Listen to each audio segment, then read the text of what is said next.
তহঁতে আকৌ ঘপককৈ এইবোৰ কি কথা ক'বলৈ আহিছ দাদা? গাঁৱৰ ঘৰলৈ যাওঁ মানে দুদিনমান ৰৈ দে, অফিচ ছুটি লৈ পেলাই আমি দুটাও যাম। ৰিয়াৰ হতুৱাই গাঁৱৰ খুৰা খুৰীহঁতক মান ধৰোৱা নিয়মটোও কৰিবলৈ আছে নহয়। দুদিনমান থাকি পেলাই আমি গোটেইখিনি কাম কৰি আহিব পাৰিম। তই বুজাত অকণমান ভুল কৰিছ ভাইটি।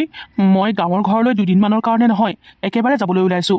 মানে নবৌ আৰু মই আজিৰ পৰা তাতেই থাকিম বুলি ভাবিছোঁ। মই এইবোৰ কাণেৰে কি শুনিছোঁ? ঠিকেই শুনিছোতো, মোৰ প্লেনে মানে কাম দিলে। কি কৈ আছ এইবোৰ তই দাদা? কিয় কৈছ এইবোৰ? নবৌ, তুমি দাদাক বুজোৱাচোন। নহয় ভাইটি, মই দাদাক নুবুজাওঁ, বৰঞ্চ তোমাকহে বুজাম। তোমালোক দুটা ইয়াত থাকা আৰু আমি দুটাই সেইখন ঘৰত থাকোঁগে। তোমালোকে ঘপককৈ এইটো সিদ্ধান্ত কিয় ল'লা নবৌ? ৰিয়া, সঁচা কথা কোৱা, তুমি দাদাহঁতক কিবা ক'লা? মই কি ক'লো আকৌ? তুমিতো প্ৰত্যেকটো কথাতে মোকেই দোষাৰোপ কৰা। মই এতিয়াও জানিছিলোঁ এইবোৰ কথা যে ঘূৰি পকি আহি মোৰ ওপৰতে পৰিব। তই মিছাতে বোৱাৰীক দুখ নিদিবি ভাইটি। ৰিয়াই আমাক একো কোৱা নাই আৰু তাইৰ কাৰণে আমি ইয়াৰ পৰা যাবলৈ ওলোৱা নাই। আমি যাবলৈ ওলাইছোঁ মা দেউতাৰ কাৰণেহে। মা দেউতাই কিমান হেঁপাহে ঘৰখন সাজিছিলে। এতিয়া যদি আমাৰ দুটাৰ ভিতৰত কোনোবা এটাই সেইখন ঘৰ নাৰাখোঁ, তেতিয়াহ'লে মা দেউতাই আত্মাই সঁচাকৈ কষ্ট পাব। কিন্তু দাদা, আমিচোন মাজে সময়ে সেইখন ঘৰলৈ গৈ থাকোঁৱেই আৰু আগলৈও গৈ থাকিম। ঘৰখন ধৰি ৰাখিবৰ কাৰণে তাত গৈ নাথাকিলেও হ'ব দাদা।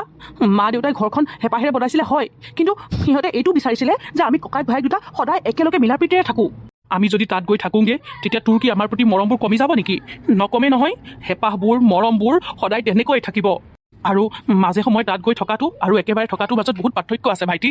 বিপুল খুৰাই ৰিয়াক কোৱাৰ মতে আমাৰ ঘৰৰ কাষৰ মানুহ দুঘৰে হেনো বাৰীখন অলপ অলপকৈ ঠেলিবলৈ আৰম্ভ কৰিছেই। ইমানতে যদি আমি বাধা নিদিওঁগৈ, তেতিয়াহ'লে সিহঁতে আৰু আশৈ পাই যাব আৰু শেষত আমাৰ অকল ভেটিটোহে থাকিবগৈ। তই আমাৰ কাৰণে অকণো চিন্তা নকৰিবি। সেইকণ গাঁৱৰ মাটি, তাত কিমান ধুনীয়া খেতি হয় তই দেখিছই নহয়। আৰু আমি মানুহ দুটাহে, তাত গৈ যদি আমি খেতি অলপমান কৰি লওঁ, ধুনীয়াকৈ আমাৰ দুটাৰ কাৰণে চলি যাব। নাই দাদা, তই বেয়া নাপাবি, কিন্তু তোৰ এই সিদ্ধান্তটো মই কেতিয়াও মানি নলওঁ। তই মানি নল'লেও উপায় নাই ভাইটি। এইবাৰ তোৰ হাজাৰটা বাধায়ো মোৰ এই সিদ্ধান্ত সলনি কৰিব নোৱাৰে। মই মাজতে কোৱাৰ কাৰণে বেয়া নাপাবা, কিন্তু মই ভাবোঁ দাদাহঁতে সঠিক সিদ্ধান্তই লৈছে। ককায়েক ভায়েক কোনোবা এটাইতো সেই ঘৰটো ধৰি ৰাখিব লাগিব। আৰু তুমি ইম'চনেলি নহয়, প্ৰেক্টিকেলি কথাটো ভাবাচোন বিৰাজ। আৰু সেই ঘৰটোতো বহুত ধুনীয়াই হৈ আছে। মই জনাত তাৰ ভিতৰত বোলে সকলোখিনি বস্তুও আছে। মা দেউতাই ইমান হেঁপাহত ঘৰটো বনাইছিলে, তোমালোকে কি তেনেকৈ জৰাজীৰ্ণ হৈ ভাঙি যাবলৈ দিবা নেকি? আৰু সেই ঘৰটোত মানুহ নাথাকোতে ভূতেহে বাস কৰিবগে। সেইদিনাখন তোমাৰ আগত মই এইটো কথা উলিয়াইছিলোঁ, কিন্তু তুমি পাছত পাতিম বুলি কৈ কথাটো এবাৰো নুসুধিলাই। জানা বিৰাজ, দাদাহঁতে যদি সেইখন ঘৰলৈ যোৱাৰ সিদ্ধান্ত নললেহেঁতেন, তেতিয়াহ'লে ময়ে সেইখন ঘৰত গৈ থাকিলোহেঁতেন। ইমান ধুনীয়া ঘৰ এখন অন্ততঃ মই জহি খহি যাবলৈ দিব নোৱাৰোঁ। তোমালোক সেইখন ঘৰলৈ যাব নালাগে ৰিয়া। তাৰ অফিচটো আছে ইয়াত, আৰু যদি সি সদায় অহা যোৱা কৰিবলগীয়া হয়, তেতিয়াহ'লে সি বহুত কষ্ট পাব। দাদাৰ কাম বন নাই যেতিয়া আমিয়ে সেইখন ঘৰত থাকোঁগে। মই সেইবোৰ একো নাজানো দাদা। মুঠৰ ওপৰত আমি কেইটা একেলগতে থাকিম। তই যদি তালৈ যাওঁ, ময়ো তোৰ লগত তালৈকে যাম। আৰু তই যদি সেই ইয়াত থাক, তেতিয়াহে মই ইয়াত থাকিম। কি হ'ল এয়া? তই যে আজিও ইমান খঙত আছ? তই ভবামতেই দেখোন সকলোখিনি হৈ গ'ল। এতিয়াতো তই সুখেৰে দিনবোৰ কটা। তই যেনেকৈয়ে বিচাৰিছিলি, তেনেকৈয়ে বিৰাজৰ ককায়েক নবৌৱেকে তহঁতৰ জীৱনৰ পৰা আঁতৰ হৈ গ'ল। দেখিলি, মই দিয়া বুদ্ধিয়ে কিমান কামত দিলে? মোৰ বিৰাজৰ ওপৰতহে খং উঠি আছে না। মই আমাৰ জীৱনৰ পৰা বিৰাজৰ ককায়েক নবৌৱেকক আঁতৰ কৰিব পাৰিলোঁ, সেইটো সঁচা। কিন্তু এতিয়াও মই মোৰ মানুহজন সম্পূৰ্ণৰূপে নিজৰ কৰিব নোৱাৰিলোঁ। সেইটোও লাহে লাহে হ'ব ৰ, অলপতো ধৈৰ্য ধৰ। বেচেৰাই সপোনতো ভবা নাছিলে যে তাৰ ককায়েক নবৌৱেক তাৰ পৰা আঁতৰ হৈ যাব। আৰু সি নভবা কথা এটা হৈছে যেতিয়া তাক অকণমান সময় দেচোন। আচলতে বিৰাজক ককায়েক নবৌৱেকে কিবা যাদুহে কৰি থৈছে, বুজিছা মা? ককায়েক নবৌৱেক যাবলৈ ওলোৱা দিনাখন সি যেনেকুৱাখনে কৈছিলে নহয়, তুমি দেখা হ'লে একেবাৰে আচৰিতে হৈ গ'লাহেঁতেন। একদম পগলা হোৱাদি হৈছিলে, যেনেকৈ ভৰিত ধৰিছেগে নহয়। সেইকাৰণে তোক মই কৈছোঁ, তাক তই যি দি কথা কৈ নাথাকিবি, নহ'লে সি তোৰ ওপৰতে খং কৰিব। খং কৰিবলৈ বাকী নাই মা, সি মোক প্ৰত্যেক দিনাখনেই খং কৰে। ভাবিছিলোঁ সেই হাল মোৰ জীৱনৰ পৰা যোৱাৰ পাছত মোৰ জীৱনটো সুখৰ হৈ পৰিব, কিন্তু এতিয়া তাৰ ওলোটাটোহে হৈছে। জানা, মই কাম কৰিবৰ কাৰণে মানুহ এগৰাকী গোটাই ল'লোঁ, সেইটোতো তাৰ আপত্তি। নবৌৱেকে হেনো গোটেই ঘৰৰ কাম নিজেই কৰিছিলে, ৰন্ধা বঢ়া পৰা ধৰি লৈ সমস্তখিনি। এতিয়া ময়ে কৰিব লাগে গোটেইখিনি। কাম কৰা মানুহজনী ৰাখিলোঁ, মোৰ ওপৰত যিটো খং তাৰ। আৰু অকল সেইটোতে নহয়, মোৰ প্ৰত্যেকটো কামতে তাৰ আপত্তি থাকে। এতিয়া যে এই কাপোৰযোৰ পিন্ধি আহিছোঁ, তাৰ সেইটোতো আপত্তি। বিয়া হোৱাৰ পাছত মাইকী মানুহে অকণমান ভাল কাপোৰ পিন্ধিব লাগে, এইবোৰ কি কাপোৰ পিন্ধিছা সেই বুলি মোক কৈ গালি পাৰে। ককায়েক নবৌৱেক সেইখন ঘৰৰ পৰা আঁতৰ হ'ল যদিও এতিয়া বিৰাজে প্ৰত্যেক দিনাখনেই সিহঁতলৈ ফোন কৰে। ফোনত কথা পাতোতে মোৰ লগত কথা পাতিবলৈ সময় অকণ নাথাকে। আৰু মোৰ ভাৱ হয়, বিৰাজে মোক নোকোৱাকৈ সিহঁতহালৰ কাৰণে পইচা পাতিও পঠিয়াই থাকে চাগে। মুঠৰ ওপৰত বিৰাজৰ ককায়েক নবৌৱেক মোৰ জীৱনত থাকোঁতেও মোৰ অশান্তি হৈছে, আৰু এতিয়াও মোৰ অশান্তি হৈ আছে। ইমান মুকলিকৈ তুমি যে মোক লগ কৰিবলৈ আহা, তোমাৰ বাৰু ভয় নালাগেনে ৰিয়া? মোৰ আকৌ কিয় ভয় লাগিব ৰাহুল? আৰু মই ভয় কৰা হ'লে কিবা তোমাক লগ কৰিবলৈ আহোঁ নেকি? নহয় মানে, বিৰাজে যদি কেনেবাকৈ তোমাৰ আৰু মোৰ কথা গম পাই যায়। তুমি সেইটো অকণো চিন্তাই নকৰিবা। বিৰাজৰ ইমানো সময় নাই যে সি আমাৰ ওপৰত চকু দি থাকিব। থেংক ইউ ৰাহুল, একমাত্ৰ তোমাৰ কাৰণেই মই আজি মোৰ বিচৰা সুখখিনি পাইছোঁ। জানা ৰাহুল, মই বহুত হেঁপাহত বিৰাজলৈ বিয়া হৈছিলোঁ। ভাবিছিলোঁ সি মোক বহুত সুখত ৰাখিব। মই যিটোকে বিচাৰোঁ সি মোৰ সুখৰ কাৰণে সেইটোকে কৰিব, কিন্তু মই ভুল আছিলোঁ। তাৰ একেবাৰে মোৰ কাৰণে সময় নোহোৱা হ'ল। মোৰ মনটোক সি একেবাৰে নুবুজা হ'ল। চিনেমা চোৱা শ্বপিং কৰা ফুৰিবলৈ যোৱা এইবোৰ মই বহুত ভাল পাওঁ আৰু সেইবোৰ মোৰ কাৰণে কৰিব লাগিছিলে বিৰাজে কিন্তু এতিয়া কৰি আছা তুমি তোমাৰ ভয় নহ'লেও মোৰ কিন্তু কেতিয়াবা খুব ভয় হয় ৰিয়া আমি জানো ভাল কাম কৰিছোঁ বিৰাজৰ মই একমাত্ৰ বিশ্বাসী বন্ধু বহুত বিশ্বাস কৰে সি মোক আৰু আজি মই তাকে বিশ্বাসঘাতকতা কৰিছোঁ এইবোৰ কথা তুমি মোৰ কাষ চপাৰ আগতেই ভাবিব লাগিছিলে ৰাহুল মোৰ মনত মই একো ভুল কাম কৰা নাই যিখিনি মোৰ কাৰণে মোৰ হাজবেণ্ডে কৰিব লাগিছিলে সেইখিনি তেওঁ কৰা নাই বৰঞ্চ তুমি কৰিছা সেইকাৰণে মই তোমাৰ ওচৰলৈ আহিছোঁ আৰু এইটো মোৰ দুখ হ'ব নোৱাৰে সেইদিনাখন যে মই বিৰাজক লগ পাবৰ বাবে তোমালোকৰ ঘৰলৈ গৈছিলোঁ কিন্তু বিৰাজ ঘৰত নাছিলে সেইদিনা যে তুমি ইমান চুটি কাপোৰ এযোৰ পিন্ধি মোৰ সন্মুখলৈ আহিছিলা সেই প্ৰথম দেখোঁতেই তোমাৰ প্ৰতি মোৰ মনটো আকৰ্ষিত হৈছিল আৰু বিশ্বাস কৰা ৰিয়া তুমি যে ইমান ছেক্সি হৈ থাকা তোমাৰ প্ৰতি মই কি চব ল'ৰাই আকৰ্ষিত হ'ব কিন্তু তুমি বিৰাজৰ পত্নী হোৱাৰ স্বত্তেও মই তোমাৰ কাষ চাপোতে কিন্তু তুমি মোক এবাৰলৈও বাধা নিদিলা এতিয়া মানে দুখটো অকল মোৰহে হ'ল মই যে চুটি কাপোৰবোৰ পিন্ধো সেইবোৰত মোক ধুনীয়া দেখি ন মই বৰ ভাল পাওঁ সেইবোৰ কাপোৰ পিন্ধি কিন্তু জানা বিৰাজে যে একেবাৰে পচন্দ নকৰে মোৰ সেইবোৰ কাপোৰ পিন্ধাটো তুমি আকৌ কিয় মনটো মাৰি দিছা হ'ব দিয়া বিৰাজে সেইবোৰ বেয়া পায় মই ভাল পাওঁ নহয় মোৰ কাৰণে পিন্ধিবা তুমি সেইকাৰণেতো তোমাক মোৰ ইমান ভাল লাগে মই পচন্দ কৰা সকলোখিনিয়েই তুমি পচন্দ কৰা মাত্ৰ এটা কথা মনত ৰাখিবা ৰিয়া বিৰাজে যাতে আমাৰ এই সম্পৰ্কটোৰ কথা কেতিয়াও গম নাপায় তুমি সেইটো লৈ অকণো চিন্তাই নকৰিবা আপুনি এতিয়াৰ পৰা অকল এই বিচনাখনে বহি থাকিব উঠিবলৈ চেষ্টা নকৰিব কিন্তু আপোনাৰ যদি গাটো ইমান বেয়াই আছিলে কি দৰকাৰ আছিলে ছাগলীখিনি টানি টানি মৰিবলৈ মোক মাতি দিয়া হ'লে হয় দেখোন মই আনি দিলোহেঁতেন ছাগলীখিনি আজি মই সময়মতে আহি নোপোৱা হ'লে আপোনাৰ লগত কি হ'লহেঁতেন আপুনি গম পাইছেনে এতিয়ালৈকে ইয়াত নাথাকিলেহেঁতেন চাগে একেবাৰে স্বৰ্গ পালেগেহেঁতেন হ'ব দিয়া বন্তি তুমি কোৱা লেখিয়াকৈ মই এতিয়া এই বিচনাখনতেই বহি থাকিম এখোজো লৰচৰ নহওঁ আপুনি নিজে নিজৰ অকণমান কেয়াৰ ল'ব বৌ অন্য নহ'লেও দাদাৰ কথা ভাবিবচোন আপোনাৰ কিবা এটা হৈছে বুলি গম পালে মানুহটোৱে কেনেকুৱাখন কৰে দেখা নাই বহুত মৰম আছে দেই আপোনালোকৰ মাজত মই এতিয়া যাওঁ ঘৰত চাগে মায়ে চিন্তা কৰি আছে দাদা বজাৰলৈ গৈছে আহি পাবহি এতিয়া অকণমান ৰৈ দিয়া নহ'লে নালাগে বৌ দাদা বা কেতিয়া পাইহি আৰু দাদাক ক'ব মই ভাত পানী বনাই সকলোখিনি ৰেডি কৰি থৈছোঁ তেখেতে অকল বাঢ়ি দিলেই হ'ব আপুনি বাঢ়িব নালাগে কিন্তু দাদাক বাঢ়িবলৈ ক'ব এতিয়া আপুনি বাহিৰলৈ নগ'লেও হ'ব বাহিৰৰ হাঁহ ছাগলী সকলোখিনি মই চিজিল লগাই বান্ধি থৈ আহিছোঁ সেয়া দাদাৰ নাম লওঁতে দাদা পালেহি তুমি যে ইয়াতে আছা ভালেই হ'ল দিয়া বন্তি জানা আজি মোৰ সকলোখিনি পাচলিয়ে বিক্ৰী হ'ল মোটাকে পইচা অলপ পালোঁ এয়া চোৱা মাংস লৈ আহিছোঁ শুনিছা তুমি যোৱা এতিয়াই মাংস সতে ভাত ৰান্ধাগে বন্তিয়ে আজি আমাৰ ঘৰতে ভাত খাই যাব হয় নেকি বেমাৰী মানুহজনীক মই জোৰ জবৰদস্তি কৰি পেলাই বিচনাত বহুৱাইছোঁ আৰু আপুনি কাম কৰিবলৈ পাকঘৰলৈ পঠিয়াইছে ৰেখা কি হ'ল তোমাৰ আকৌ মূৰ ঘূৰাইছিল মানে এইবাৰ কিন্তু তুমি ডক্টৰৰ ওচৰলৈ যাবই লাগিব আৰু মূৰ ঘূৰাই পৰিলেহেঁতেনে মই নথকা হ'লে অথনিয়ে মূৰটো অকণমান ঘূৰাইছিলে ভাল পাইছোঁ এতিয়া এইজনী অকণমান বেছিকৈ কয় দেখিছানে মূৰটো ঘূৰালে বুলিয়েই তাই অথনিৰ পৰা মোক এই বিচনাখনৰ পৰা হিলিবলৈও দিয়া নাই সকলোখিনি নিজেই কৰি মেলি আজৰি কৰি দিলে শুনিলে দাদা এতিয়া মইহে বেছিকৈ কোৱাটো হ'ল কাম কৰিবলৈ পালে মানে এই বৌয়ে দেহাটোৰ লগতনো কি হৈ আছে একোকে গম নাপায় এতিয়া ভাল পাইছানে পাইছোঁ আৰু দাদা আপুনি যে এতিয়া মাংস লৈ আহিছে এইখিনি এতিয়া ফ্ৰিজতে ভৰাই থওকে মই কাইলৈ ৰাতিপুৱাই আহি ৰান্ধি দিমহি একো বেয়া নহয় অকণমান সিজাই থ'ব আপোনালোকৰ কাৰণে মই সকলোখিনি ৰন্ধা বঢ়া কৰি দিলোঁ যে সেইকাৰণে কৈছোঁ আপুনি অকল এতিয়া উলিয়াই পেলাই বৌকো দিব আৰু আপুনিও খাব থেংক ইউ ছ' মাছ বন্তি তুমি যে আমাক ইমানখিনি সহায় কৰি দিছা মোৰ বাৰীৰ শাক পাচলি ঢেৰ আছে নহয় তোমাক মই তোমাৰ বিয়া দিনাখনৰ কাৰণে গোটেই শাক পাচলিখিনি দিম হ'বনে নালাগে দাদা মই এতিয়াই বিয়া হোৱাৰ কথা ভবাই নাই আৰু চাগে কাহানিও মই বিয়া নহমেই মই আহিছোঁ ৰেখা মই কিবা নক'বলগীয়া কথা কৈ পেলালোঁ নেকি এই বন্তিয়ে যে চকু পানী টুকি টুকি গৈছে বন্তিয়ে আমাৰ ভাইটিক মনে প্ৰাণে ভাল পাইছিল কি কৈছা তুমি এইবোৰ মই সঁচা কথাই কৈছোঁ কিন্তু বন্তিৰ সেই ভালপোৱা একপক্ষীয় আছিলে আমাৰ ভাইটিয়ে অকণো গমেই নাপালে তাৰ কাৰণে যে এইখন গাঁৱত কোনোবা এজনী অধীৰ আগ্ৰহে বাট চাই আছিলে জানা তাই আগত যেতিয়া প্ৰথম মই ভাইটিৰ বিয়াৰ কথা উলিয়াইছিলোঁ তাই মোৰ সন্মুখত বহুত কান্দিলে মোক ক'ব বিচৰা নাছিলে তাইৰ মনৰ কথা কিন্তু বহুত জোৰ কৰাৰ পাছত তাই সকলোখিনি কথা খুলি ক'লে কি কৰিবা আৰু আমাৰে চাগে ভাগ্য বেয়া যাৰ কাৰণে বন্তিৰ লিখীয়া ছোৱালী এজনীক আমি ভাই বোৱাৰী হিচাপে নাপালোঁ ভাইটি যি আমাৰ ওচৰলৈ এবাৰ দুবাৰ আহি আছিলে তাকো সি আহিবলৈ বাদ দিলে ফোন কৰিবলৈও বাদ দিলে আনকি হয়তো চাগে ৰিয়াই তাক আমাৰ পৰা একেবাৰে আঁতৰ কৰি পেলালে সিহঁতি যদি তেনেকৈয়ে সুখী তেতিয়াহ'লে সিহঁতক তেনেকৈয়ে থাকিবলৈ দিয়া আৰু তুমি কি ভাবা নাজানো ভাইটিৰ বিয়াৰ পাছত ৰিয়াই আমাৰ লগত যিখিনি ব্যৱহাৰ কৰিছিলে সেইখিনি লৈ পেলাই আমি তাত যেনেকৈ জীয়াই আছিলোঁ তাতকৈ বহুত গুণে ভালকৈ মই ইয়াত জীৱন কটাব পাৰিছোঁ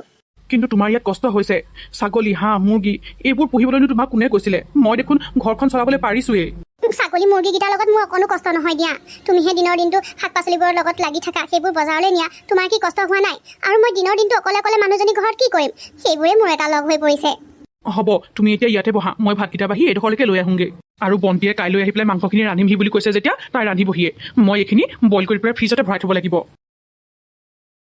মোক এবাৰলৈ তুমি মাফ কৰি দিয়া বিৰাজ মই তোমাক কথা দিছোঁ এনেকুৱা ভুল আৰু মই কেতিয়াও নকৰোঁ তই মোৰ লগত যিখিনি ভুল কৰিলি তাৰ কাৰণে তোক ক্ষমাটো বাদেই দে তোৰ মুখখন চাবলৈ মোৰ মন নাই তই এতিয়াই মোৰ ঘৰৰ পৰা ওলাই যা কি হৈছে বিৰাজ তুমি যে ইমান ৰাতিখন আমাক ফোন কৰি মাতিলা কি হৈছে আপোনালোকৰ ছোৱালীকে সুধি লওক ৰিয়া কি হৈছে তহঁতৰ তই বিৰাজৰ লগত কাজিয়া কৰিছ নেকি অকল কাজিয়া কৰা হ'লে ভালেই আছিলে দেউতা আৰু ৰিয়াই মোৰ লগত প্ৰত্যেক দিনাখনেই কাজিয়া কৰে কিন্তু তাই মোৰ লগত তলে তলে যিখিনি কৰি আছে সেইবোৰ যদি আপোনালোকে গম পায় আপোনালোকেও তাইক কেতিয়াও ক্ষমা কৰিব নোৱাৰিব। তুমি চাগে তাইক বাৰে প্ৰতি খং উঠাই থাকা, নহ'লেনো তাই তোমাৰ লগত কাজিয়া কৰিবনে? তাকেই কৈছো মা, তাই মোৰ লগত অকল কাজিয়া কৰা হ'লে ভালেই আছিলে। বিৰাজ প্লিজ, এইবোৰ কথা দেউতাহঁতৰ আগত নাপাতিবা। আমি বেলেগকৈ ভালকৈ কথা পাতি লওঁ ব'লা। এতিয়া দেউতাহঁতৰ আগত যে সেইবোৰ কথা ক'বলৈ লাজ পাইছ, কিয় তলে তলে সেইবোৰ কাণ্ড কৰোঁতে তোৰ লাজ নালাগিছিল? জানে দেউতা, এই মোৰ লগত মাত্ৰ এটা ভুলেই কৰা নাই, ডাঙৰ ডাঙৰ দুটা ভুল কৰিছে। সৰু সুৰাটো মই বাদেই দিছো। মোৰ দাদা বৌহঁতে এইখন ঘৰৰ পৰা গ'লগৈ, সেয়া নিজ ইচ্ছাৰে নহয়, এই ষড়যন্ত্ৰ কৰি সিহঁতক ইয়াৰ পৰা খেদি পঠিয়ালে। তাই বিপুল খুৰাৰ হৈ আমাৰ আগত যিখিনি কথা কৈছিল সেই সকলোখিনি মিছা আছিল। আজি সেইবোৰ মই ধৰা পেলালো। ইনফেক্ট বিপুল খুৰাই ৰিয়াক কেতিয়াও লগেই পোৱা নাই। সেইবোৰ কথা কোৱাটো দূৰৰে কথা। তোমাকচোন মই আগতেই কৈছিলো, কোনোবাই মোৰ ওপৰত অধিকাৰ দেখুৱাবলৈ গ'লে মোৰ বহুত খং উঠে। কিন্তু দাদা নবৌৱে তোমাৰ ওপৰত কেতিয়াও অধিকাৰ দেখুওৱা নাছিলে। তুমি যেনেকৈ থাকিবলৈ ইচ্ছা কৰিছিলা, যেনেকৈ খাবলৈ পিন্ধিবলৈ ইচ্ছা কৰিছিলা, সকলোখিনি কৰিব পাৰিছিলা। কিন্তু তোমাক মোৰ পৰা কাহি নিছিলে। তুমি মোক অকলশৰীয়াকৈ কেতিয়া সময় দিছিলা? তোমাৰ লগত কেনিবা যাবলৈ মন কৰিলেও দাদা নবৌক বাধা দিয়ে, সিহঁতৰ লগতে ওলাই। আৰু মোৰ কি খং নুঠিব? দাদায়ে সেইবোৰ মোৰ ভালৰ কাৰণে কৰিছিলে। আৰু নবৌ আমাৰ লগত ওলোৱা কথাটো যে কৈছিলা, নবৌ নিজ ইচ্ছাৰে ওলাবলৈ মন কৰা নাছিলে, মই তেওঁক জোৰ কৰিছিলো। ঘৰখনত অকল তুমি উপাৰ্জন কৰা, কষ্ট কৰা, আৰু দাদা সুস্থ সবল হৈও ঘৰতে বহি থাকে। দুটাকৈ মানুহক তুমি পোহপাল দি আছিলা। তোমাৰ কষ্টৰ কথা ভাবিহে মই তেনেকুৱা এটা কাম। চুপ থাক। মোৰ দাদা নবৌৰ বিৰুদ্ধে তই আৰু এষাৰো কথা নকবি। আৰু তই জাননে, যাক তই এইখন ঘৰৰ পৰা উলিয়াই পঠিয়াইছ, সেইখন ঘৰ কোনে বনোৱা? এই ঘৰখন মোৰ দাদাৰ কষ্টৰ ধনেৰে বনোৱা, আৰু তাৰ পৰাই তই সিহঁতক খেদি পঠিয়ালি। তোৰ যে দাদা নবৌক মই পোহপাল দি থকা কথাটোত বেয়া লাগিলে কিয়? নিজকে নাচালি কেলে? মই দেখোন তোকো পোহপাল দি আছিলো, আৰু কষ্টবোৰ মই কৰিছিলো, তই নহয়। চিহ, তোক আজি মোৰ নিজৰ ছোৱালী বুলি ক'বলৈ লাজ লাগিছে। তই তলে তলে ইমান বেয়া কামবোৰ কৰি আছিলি। এইটোতো সাধাৰণ কথা দেউতা। আপোনাৰ ছোৱালীয়ে আৰু এনেকুৱা এটা কাম কৰিছে, যাৰ কাৰণে মই কোনো দিনাখনেই তাইক মাফ কৰিব নোৱাৰো। জানে, মোৰ একমাত্ৰ বিশ্বাসী বন্ধুটোৰ লগতেই তাই প্ৰেমৰ সম্পৰ্ক চলাই আছে। তাৰ লগতেই আপোনাৰ ছোৱালীয়ে সময়বোৰ পাৰ কৰায়। দিনটোতো বাদেই দিয়ক, ৰাতিও সিহঁতি সময় কটায়। আজি মই ইহঁতহালৰ সকলোখিনি কথাই গম পাই আহিছো দেউতা। নাই নাই, এইটো কেতিয়াও হ'ব নোৱাৰে। বিৰাজ, তুমি মোৰ ছোৱালীৰ ওপৰত মিছা বদনাম যাচিছা। ষড়যন্ত্ৰ চলোৱা, মিছাৰ আশ্ৰয় লোৱা, কুবুদ্ধি, এইবোৰ মোৰ গাত নাই মা। দৰকাৰ হ'লে মই আপোনালোকৰ আগত প্ৰমাণো দিব পাৰিম, কিন্তু সেই প্ৰমাণ চাবলৈ আপোনালোকৰ লাজ লাগিব। তই এইবোৰ কি কৰিলি ৰিয়া? বিৰাজৰ লিখীয়া ইমান ভাল ল'ৰা এটাৰ লগত তই এনেকুৱা কিয় কৰিলি? তোমালোকে যে ভাবি আছা বিৰাজ বহুত ভাল ল'ৰা, আচলতে সিমানো ভাল ল'ৰা নহয় দেউতা। ই মোক বিয়া কৰিলে সঁচা, কিন্তু একো সুখেই দিব নোৱাৰিলে। মোক ক'ৰবালৈ অকণমান উলিয়াই নিবলৈও তাৰ টাইম নাই। মোৰ লগত যিখিনি সি কৰিব লাগিছিল সেইখিনি তাৰ বন্ধুৱে কৰিলে। সেইকাৰণে তই বেভেচাৰী হৈ পৰিলি। তোৰ লিখীয়া ছোৱালী মোৰ সন্তান হোৱাৰ যোগ্যই নহয়। নাই দেউতা, ৰিয়াই ঠিকেই কৈছে। তাইক মই একো সুখ দিব পৰা নাই, আৰু মোৰ লগত থাকিলে তাই কেতিয়াও সুখী অনুভৱ নকৰে। গতিকে তোক আজিৰ পৰা মই মুক্ত কৰি দিলো। এনেকুৱা চৰিত্ৰহীনা মানুহ এজনীক মই অন্তত মোৰ পত্নী কৰি ৰাখিব নোৱাৰো। তই যা, যাৰ ওচৰতে সুখ পাওঁ তই তাৰ ওচৰলৈকে যা। তাইৰ লগত তুমি তেনেকুৱা কৰিব নোৱাৰা বিৰাজ। তাইক তুমি বিয়া কৰাইছা, আৰু তোমালোকৰ বিয়া হোৱা এবছৰ হোৱা নাই। মই মানিছো তাই বহুত ডাঙৰ ভুল কৰিছে, কিন্তু তাৰ কাৰণে তুমি তাইক এৰি দিয়াৰ কথা নকবা। আপোনাৰ ল'ৰাৰ ক্ষেত্ৰত এনেকুৱা হোৱা হ'লে আপুনি তেতিয়াও এনেকুৱা কথাই ক'লেহেঁতেন নে মা? আৰু মোৰ ভাগ্য ভাল যে বেছি সময় নহওঁতেই মই সকলোখিনি কথা ধৰা পেলাব পাৰিলো। আৰু আপোনালোকে চিন্তা নকৰিব, আপোনালোকৰ ছোৱালী মোৰ আৰু পত্নী হৈ নাথাকে।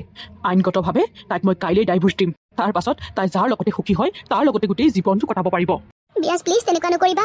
মই জানো মোৰ ভুল হ'ল, কিন্তু মোক এবাৰলৈ মাফ কৰি দিয়া, মোক এটা চান্স দিয়া। তুমিতো মোক ভাল পোৱা। তই মোৰ লগত ইমান বেয়াকৈ বিশ্বাসঘাতকতা কৰাৰ পাছতো তই ভাবিছ তোৰ প্ৰতি মোৰ ভাল পোৱা ভাৱ থাকিব? তই ভুল ভাবিছ। এতিয়াৰ পৰা মই তোক ঘৃণা কৰোঁ, কেৱল ঘৃণা। দেউতা, আপুনি যদি কেতিয়াবা মোক নিজৰ ল'ৰা বুলি ভাবিছিলে তেতিয়াহ'লে মোক এটা দয়া কৰক। এইক এতিয়াই মোৰ ঘৰৰ পৰা লৈ যাওক, আৰু এই বিয়া হৈ অহাৰ পাছত যিখিনি বস্তু লগত লৈ আহিছিলে সেই সকলোখিনি বস্তু লৈ যাওক। মই মোৰ ঘৰটোত এই কোনো এটা বস্তুৱেই সহ্য কৰিব নোৱাৰো। এইবোৰ কি কৈছ ভাইটি? তই ৰিয়াৰ লগত বিবাহ বিচ্ছেদ কৰি আহিছ, কিন্তু কিয় এনেকুৱা কৰিব লগা হ'ল? কাৰণ ৰিয়া সেইটোৰে যোগ্য আছিল দাদা। মই মানুহ চিনাত ভুল কৰিলো, নিজৰ কাৰণে ছোৱালী পচন্দ কৰাত বহুত ডাঙৰ ভুল কৰিলো। তহঁতৰ লগত ৰিয়াই যিখিনি কৰিলে সেয়া সম্পূৰ্ণ ষড়যন্ত্ৰ আছিলে দাদা। আৰু মোৰ সম্পূৰ্ণ বিশ্বাস তহঁতৰ লগত চাগে ৰিয়াই এদিনো ভাল ব্যৱহাৰ কৰা নাছিলে, কিন্তু সেইবোৰ কথা তহঁতে মোৰ পৰা লুকুৱাই ৰাখিলি, মোক জানিবলৈকে নিদিলি। আনৰ ঘৰৰ ছোৱালী এজনীক বিয়া কৰি নিজৰ জীৱনলৈ অনাটো ল'ৰা ধেমালি নহয় ভাইটি। ৰিয়াই আমাৰ লগত একো বেয়া ব্যৱহাৰ কৰা নাছিলে। আমি ইয়ালৈ স্ব ইচ্ছাৰে আহিছিলো, আৰু তাই বহুত সৰু হৈ আছে, কিছুমান কথা নুবুজা হৈ আছে, দুই এটা ভুল কৰিবও পাৰে। সেইকাৰণে তুমি ইমান ডাঙৰ সিদ্ধান্ত ল'ব লাগেনে? আৰু এনেকুৱা এটা সিদ্ধান্ত লোৱাৰ আগত তই আমাক এবাৰো সোধাটো প্ৰয়োজন বোধ নকৰিলি। তহঁতক সোধা হ'লে তহঁতে মোৰ সিদ্ধান্তত কেতিয়াও একমত নহ'লিহেঁতেন।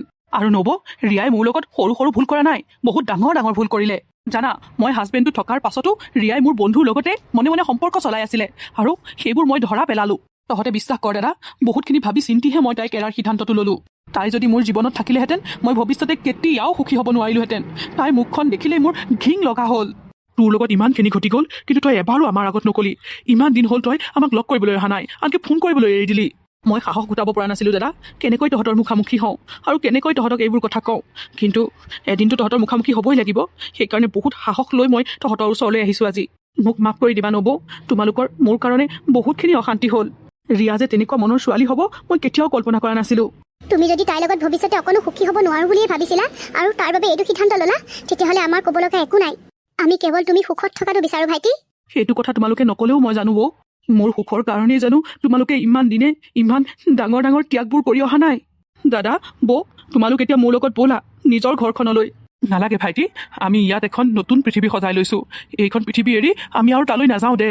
এখেতে ঠিকেই কৈছে। আৰু ভাইটি, আমি বেয়া পাই তালৈ নাযাওঁ বুলি কৈছোঁ বুলি নাভাবিবা।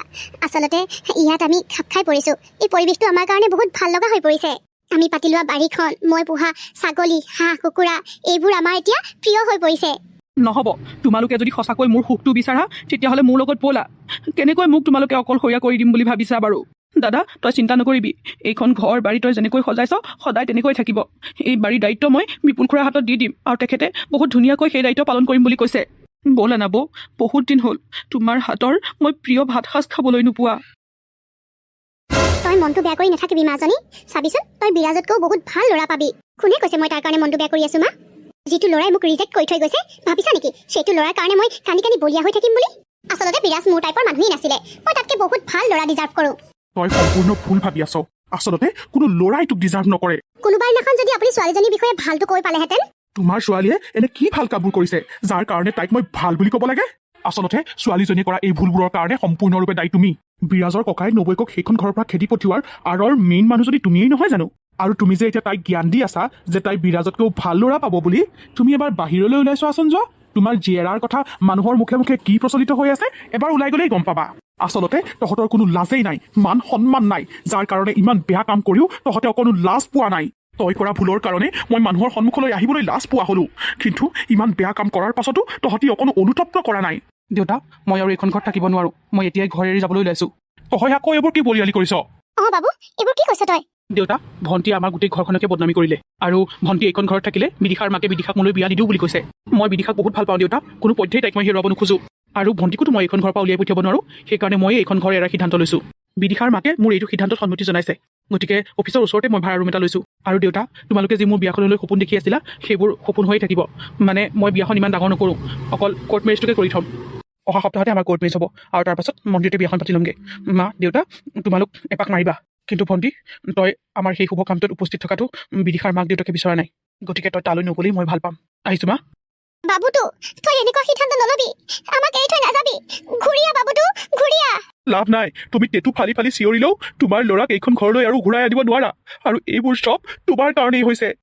দেখিছা মা, দাদাই বিয়া নাপাতোতেই একেবাৰে ঘৈণীয়েকৰ ঘৰৰ মানুহৰ মতে উঠা বহা কৰিবলৈ আৰম্ভ কৰিলেই। বিয়া পতাৰ পাছত সেইজনী এইখন ঘৰত আহি কি কৰিলেহেঁতেন ঠিক নাই দেই। ভালেই হৈছে দিয়া মা, সি এইখন ঘৰ এৰি পেলাই গুচি গৈছে, থাকক সেইজনীৰ লগতে ক'ত কেনেকৈ সুখী হৈ থাকে। ৰিয়া, বিৰাজে যে তোৰ লগত ধৰা পেলাইছিল ল'ৰাটো, সেই ল'ৰাটোৱে তোৰ লগত এতিয়া কথা পাতেনে? নাপাতে মা। আচলতে চব ল'ৰাই স্বাৰ্থপৰ মা। বিৰাজৰ লগত যেতিয়া মোৰ সম্পৰ্ক আছিলে তেতিয়া সি মোক কিমান লগ কৰিছিলে, কিন্তু বিৰাজে মোক ডাইভোৰ্চ দিয়াৰ পাছৰে পৰা সি মোৰ লগত কণ্টেক্ট নৰখাই হ'ল। কিন্তু তাৰ কথা তুমি এতিয়া কিয় সুধিলা? তই পাৰ যদি তাক লগ কৰ আৰু তোক সোনকালে বিয়া পতাৰ কথা ক। তুমি এতিয়া এইটো কথা কিয় কৈছা মা? কাৰণ কোনো পধ্যেই মই মোৰ ল'ৰাক হেৰুৱাব নোখোজো। সি যদি এইখন ঘৰৰ পৰা একেবাৰে আঁতৰি যায় তেতিয়া তোৰ মাৰ বাপেৰ হালৰ কি হ'ব তইয়ে ভাবচোন। তই যিমান পাৰ সিমান সোনকালেই এইখন ঘৰৰ পৰা বিয়া হৈ গুচি যা। তই মোক বেয়া নাপাবি ৰিয়া, মই মোৰ ল'ৰাৰ কাৰণে এতিয়া স্বাৰ্থপৰ হৈছো। মই কৰা বেয়া কামবোৰৰ কাৰণেই চাগে ভগৱানে মোক এইদৰে ফল দিছে। আচৰিত, এতিয়া তুমিও মোক তেনেকৈ ক'ব পাৰিলা মা? আমি চাগে আগৰ জন্মত কিবা ভাল কাম কৰিছিলো ৰেখা। চোৱা কিদৰে ভগৱানে আমাৰ সকলোখিনি আশা পূৰণ কৰি দিলে। মই যে সপোনতো ভবা নাছিলো যে আমি কেতিয়াবা মাক বাপেক হ'ব পাৰিম, কিন্তু চোৱা ইমান বছৰৰ মূৰত ভগৱানে আমাক কেনেকৈ চকু মেলি চালে। তুমি ঠিকেই কৈছা। আৰু চোৱা, আমি আমাৰ পচন্দৰ মতে ভাই বোৱাৰী এজনীও কেনেকৈ পালো।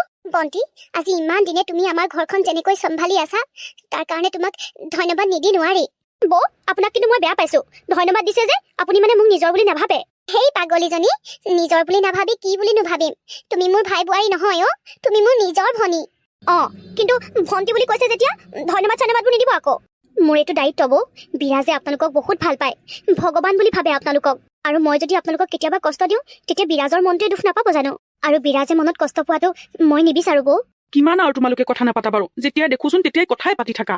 আজিতো অন্তত অকণমান লৰালৰি কৰা। বন্তি, সকলোখিনি বস্তু যোগাৰ কৰিলা নহয়?